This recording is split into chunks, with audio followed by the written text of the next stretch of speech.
You built a real store with real products people want.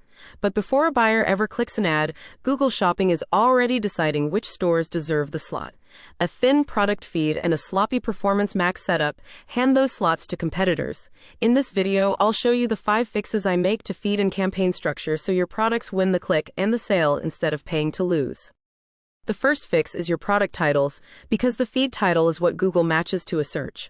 Front-load the first 70 characters with the words buyers actually type. A simple format works. Brand, product type, then the key attribute and variant like color or size. A title that reads blue running shoes men size 10 will outmatch ProFlex 3000 every time.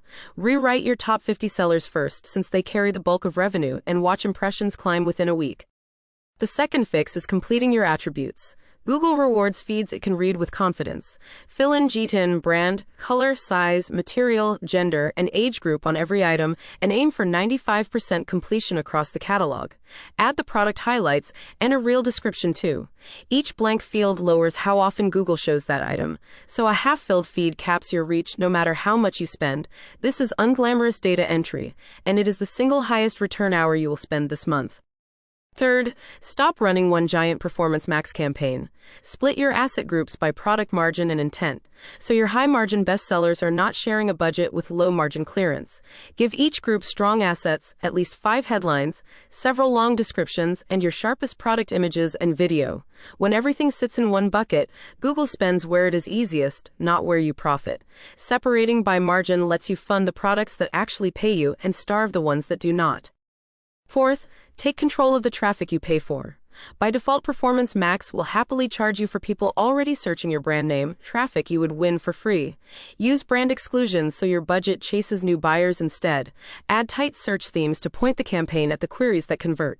Then judge results on new customer share, not only on blended return, because a campaign that just rebuys your existing customers looks profitable while it grows you nothing. Real growth comes from buyers who did not know you yet. Fifth, set targets you can defend. Launch without a strict return target so the system can learn. Then once you have around 30 conversions, set a target return on ad spend that matches your real margins. Change one thing at a time and give every change a full 14 days before you judge it, because PerformanceMax needs data to settle. Chasing the dashboard daily resets the learning and burns cash. Patience plus clean structure beats constant tinkering. Every quarter I have tested it. Here's where to start. Rewrite your top 50 titles and fill the empty attributes this week, before you touch a single bid. That alone moves results for stores I work with. If you want me to find exactly where your feed and campaigns lose money, I run a 72-hour audit for $497 and hand you the fix list. If you want it rebuilt properly, I do that in a 14-day sprint that starts at $3,500. Subscribe, because next week I take a real store and fix it start to finish.